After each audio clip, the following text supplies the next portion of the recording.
Greetings, everyone. My name is Mark Fonstad. I teach in the Department of Geography here at the University of Oregon.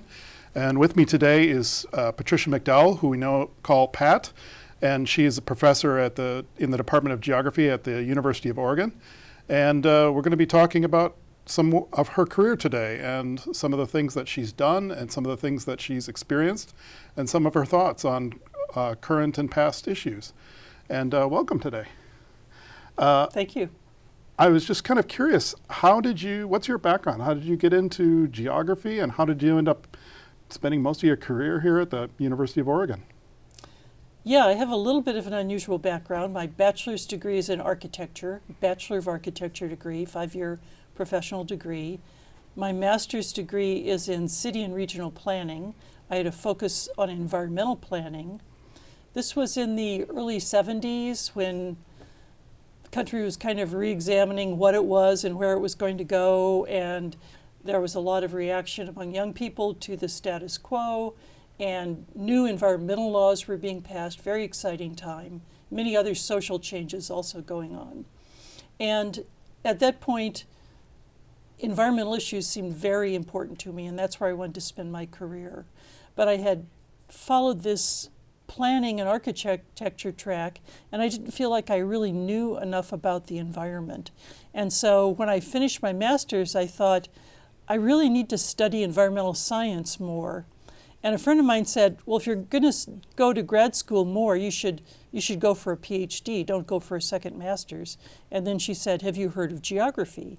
And that was my first discovery of the field of geography. So I ended up going to University of Wisconsin-Madison for geography. I'd never had a geography course before I started my PhD program, but it was just a natural fit because I could take environmental science courses in a number of different fields: landforms, soils, water, biogeography, and put them all together. When I started grad school, I thought I would probably go out and end up being an environmental planner, but I got sucked into the research side of things and ended up being a professor. After grad school, I met my husband, Pat Bartline, in grad school, who's also a faculty member here. We went to Boston University for 3 years as faculty members, which was very interesting, really broadening to spend 3 years in New England after being trained in the Midwest. But it was a little bit too urban environment for us and not a great fit. And we were looking around at other jobs, and this one came up. We didn't really have any connection to Oregon. We didn't really know much about the state, but it sounded interesting, and we applied to it among other jobs and ended up here. And it has been a really great fit. Great. That being said, can you tell me a little about the department at that time? What was it like, and the kinds of people in the program at that time, and how have things changed since then? Yeah, it was a wonderful department to come into as a junior faculty member. It had a very strong tradition of self-governance and no centralized power, no department head as a dictator. Everybody could participate in decision making. It was a small department at that time. There were 8 of us at faculty meetings. But there was a really great balance of power. Out of those 8, probably at least 6 of them had been department head before. So when you sit around the table and you're discussing issues, you don't have one central figure talking down to everybody else and interpreting what the administration, everybody else, most of the other people around the table kind of understood what the administration was getting at. And so it was just a great environment for being a junior faculty member. And, my vote counted. They listened to me. It was a very good, open, well self-governed department at the time. And I think it still is today. And that's a tradition that to me has been really important. And those of us who came into the department in that environment have really tried to maintain that approach, that openness, that balance of power, that listening to each other, that's governing the department together, that approach. We've tried to maintain that and instill it in our junior colleagues. What were your roles at the time? What, teaching-wise or service-wise? Yeah, so just sort of continuing with department governance, I was department head eventually. Did committee roles as everybody does. I was department head for 2 terms, 2 different terms, split in time. And I think that was really an important fact of the department that, you know, anybody, everybody, or anybody, or at least anybody who had some leaning towards administration could be and should be department head at some point. It's really important if you care about working in a department that is easy to work with, that isn't split by conflict, where you don't have to put a lot of energy into fighting your colleagues, where you get along with your colleagues. If you want to be in that department, it's really important to be willing to step up and be department head and participate. So I was happy to do that, and that was an important role. I did a few other administrative jobs. I was assistant vice president for research for a few years, and sort of early mid-career I was an associate professor, and that was great because I learned a lot about how the research operation worked. It helped me a lot in getting grants, and it gave me an inside look into the administration that I then brought back to the department, helped the department strategize about how to be a strong department and how to compete for resources well. Teaching has been a really big part of my career. I like to think I've had a really balanced career, put almost equal energy into teaching, research, and service. And that just fit me, that fit my personality. Some people lean more towards one and put more effort into that, but I really kind of balance things across those 3 areas. I've taught physical geography courses primarily from the very first years, at every level from the freshman to the graduate level. In recent years, I've focused mainly on the 300 level courses. Sophomores, juniors, seniors take those that reach a little bit broader audience, and then some of the upper division courses and graduate courses. I've taught geomorphology, I've taught water resources, I've taught soils geography, so my work has kind of been in that sphere of things. And I also have a lot of interest in environmental management and policy, and so I try to work that into most of my courses. Great. I'm kind of curious, how have there been changes in the department's history since you've been here that have affected you and changed your roles or the things that you're interested in or have done, for example, in teaching? Yeah, it's not so much changes in the department. Of course, it's great every time you get a new colleague, and if they're close to your area, then you adjust and work with them. And it was wonderful when you came as another colleague in geomorphology, and it's been really wonderful for the latter part of my career to have you here so that we could teach courses that were complementary, we could co-advise grad students, we could build a graduate group together, and that was a really kind of a blessing in the latter part of my career. I would say the things that changed were not so much things in the department, but things that happened externally. And always I tried to keep my courses relevant. I had an eye as to what was going on out in the greater world, how geography could relate to that, and I tried to bring that into my courses and explain to my students about that, because a lot of your students are not going to go into grad school in geography or geomorphology. They're going to go out with a bachelor's degree, and you want to prepare them for jobs in the environmental field, or at least prepare them to be good environmental citizens. And one of the exciting things for me about moving to Oregon, well, one of my favorite things was the diversity of environments, because really I'm a field geographer, and the core of my research has been fieldwork oriented. And Oregon just has such a diverse environment. It allowed me to study almost any geomorphic topic that I wanted to. I also taught arid lands geomorphology. I would go out into the desert and do field trips with students in the desert. The other thing that was going on in Oregon that influenced my courses a lot is all of the environmental conflicts and environmental management issues. You know, as soon as we came to Oregon, I noticed right away that the environment is in the news all the time. The environment is a big issue in Oregon for Oregon society and Oregon politics. There are all kinds of environmental management issues, a lot of them related to rivers, related to my specialty in geomorphology. And so it was a great place for me to learn about that and incorporate it into my courses. So the first years we were here, within a few years, the timber wars broke out.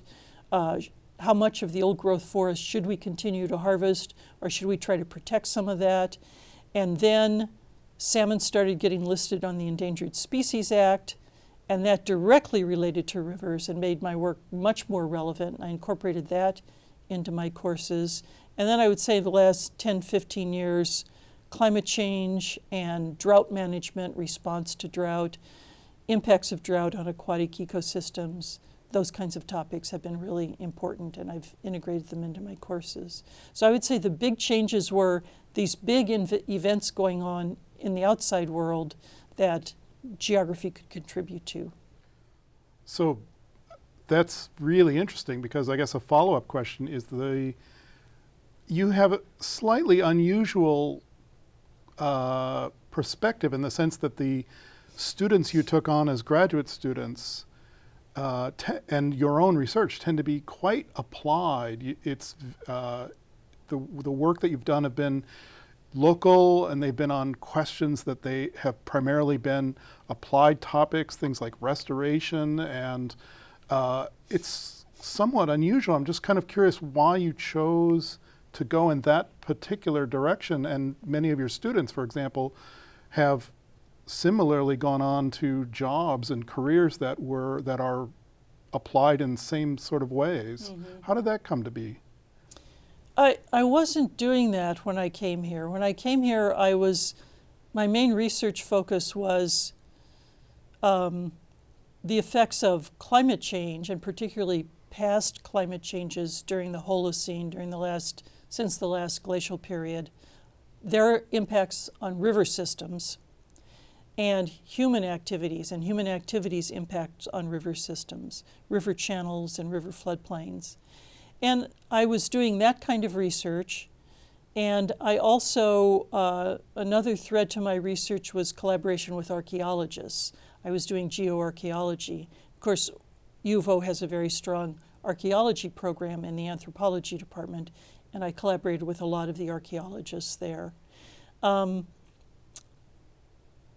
I would say sometime in the 90s, particularly when the salmon were listed on the Endangered Species Act in the early 90s, it was clear that there was going to be a lot of interest in how to manage rivers. And at that point, I decided that one of the most relevant themes I could focus on of the various things I was interested in would be river restoration and river management, improving environmental quality of rivers, particularly in regards to aquatic habitat.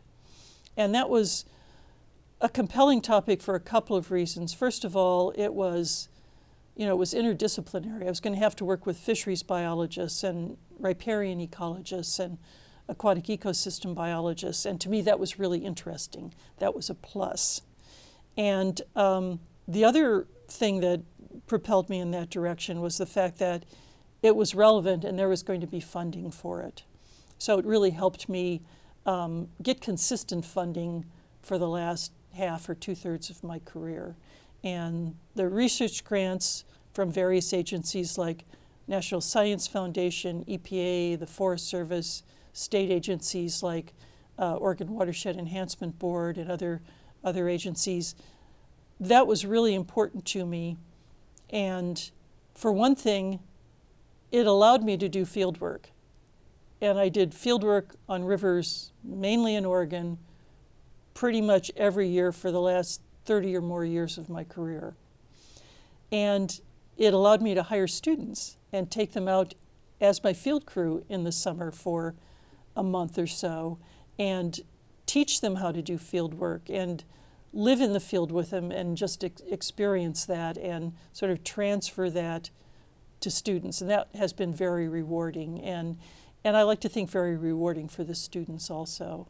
So those were the main things that sort of took me away from somewhat more theoretical, how do river systems respond to climate change, to somewhat more applied, how can we manage rivers to make them healthy for fish and have good water quality. That's really interesting. One of the things that I knew before I even came was how much of this applied work you had done and that you had involved your students so specifically in that applied work, and that you had a group that was helping you do that, that changed through time, and especially since the 1990s, you had a kind of pretty active group of a fair number of people that came along. And one of the things I remembered even when I was a student, was seeing how many of them were women, and that's just, in our field, that's quite unusual. And I'm curious, how did that happen? Was that something you did deliberately, or is that a thing that just sort of happened by chance? Or do you have any insight into that? It wasn't deliberate on my part. I would admit any students that I thought were good, if I had funding for them and if the department agreed. I guess it was by happen chance, or they found me. Maybe they liked the idea of having a woman professor, and sometimes that is a more supportive environment for a woman who's going into an area of study that's male dominated. And also there's something about field work that's kind of a He-Man. There was kind of a He-Man atmosphere, especially back in those days. And there's no reason why women couldn't do it. And so I was happy to provide an environment where that was possible. I will say that as a graduate student, I had very, very few female role models. My major advisor at Wisconsin, Jim Knox, was a male, obviously, but very understanding, a wonderful advisor. It didn't matter to him whether you were a woman or a man as a grad student, open to everybody, didn't treat anybody any differently. And so he, was a pretty positive role model for being a good advisor. Oh, that's great. And I know he was a professor of yours too when you were an undergrad at Wisconsin. He was my undergraduate advisor, and he was an excellent advisor. I had a great time there. Yeah. Speaking about rivers and river restoration, having been in that world for such a long time, that research world, how have things changed? And it's particularly your role in technology, the legal and management relationships with the research. How have things changed for you here? Yeah. Things have evolved in the years that I've been interested in that work. Oregon is another reason Oregon is a great place for this kind of work, is because there are so many environmental issues that are important to the state, and there are so many environmental institutions and environmental organizations active in this state. So there are lots of different groups and entities to be involved with, from state government agencies, boards of theirs, committees of theirs, to the more local groups like the watershed councils. Oregon has a very unique system of watershed councils. There's a council in almost every watershed in the state, and it's very ground up, locally grown, locally governed. And so I pretty early on got involved with a number of those, and there's two of them I'm still very involved with today, the Long Tom Watershed Council and the McKenzie River Trust, which is a land trust. But there's a number of other wonderful watershed councils around here that I've had interactions with over the years. One of my big field areas has been in eastern Oregon, in northeastern Oregon in the Blue Mountains, and there's a North Fork John Day Watershed Council that I've been involved with out there, and also the Middle Fork John Day in IMW group, it's called, so kind of a local governing group for restoration. And so I've gone to those meetings over the years, over the decades. I've taken students to meetings of these various groups, and you just sit in the back of the room and you listen, and you can listen to local people talk about how they think they should have the rivers managed and what are the problems they're having in meeting current requirements for river management or participating in restoration. You hear from state agency people what they're trying to accomplish, what problems they have and they aren't having. And it's an education just to participate in community groups and learn about how they operate and the challenges they face. So the evolution of those groups and the growth of those groups has been influential in my career, and I've really enjoyed it, and I still continue to work with some of those in retirement. The other big things, as you mentioned, are the technology. When I wrote my dissertation, it was typed. We didn't use computers for that. There were mainframe computers that we used for number crunching, but not for the actual production or graphics. And so computers came in sort of in the first 10 years of my career. And then two of the biggest changes have been GIS and the available of a lot of imagery so that you can look at your landscape from the top down, not just what you see on the ground. And that iteration between what you can see and measure on the ground and what you can see and measure from top down has been really productive and fertile in my field, and it's just expanded what we can do. And the other thing that's been a big boon is GPS. You can locate yourself in the field. You can sit there with a little handheld instrument, stand on your sample point, get coordinates for it, and come back to it again and find the same place. And that used to be a very laborious, time-consuming operation. And now it's easy and slick, and it's really helped a lot. Great. In addition to technological things, I imagine there have been some of the theoretical things that you've worked on. For example, the relationship between plants and channels. That's been a considerable part of your research and some of your students as well. And what have been some of the things, how did you get into that particular field, and how have you learned about those things since then? Are there open topics that are still very interesting to you about that area? Yeah. When I was a grad student, and the first few years I was teaching, fluvial geomorphology, the study of rivers, was very physically oriented. It didn't really include any biology at all. The textbooks didn't have any biology in them. It was all about water and sediment. Some of the first work I did had to do with the effects of cattle grazing on stream channels. And of course, the big effect is that the cattle eat the plants along the streams. Then I started learning and talking to ecologists and learning how important the plants along the streams were. And I started to think about, everybody said, well, they protect the stream banks from erosion. But we started to delve in and think about that in a more complex way. And other fluvial geomorphologists were doing it at the same time.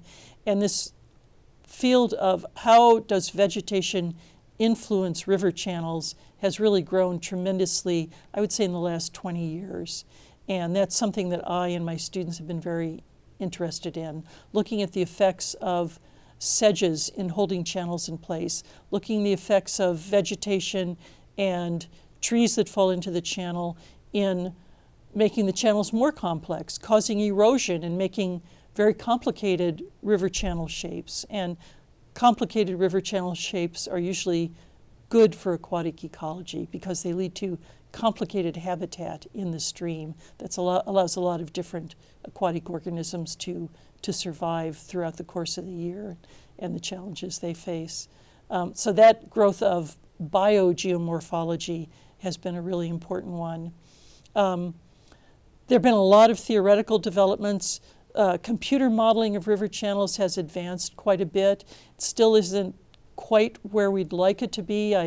I did a review article on climate change impacts on river systems year before last, and we had a section on modeling and predicting channel response to future climate change.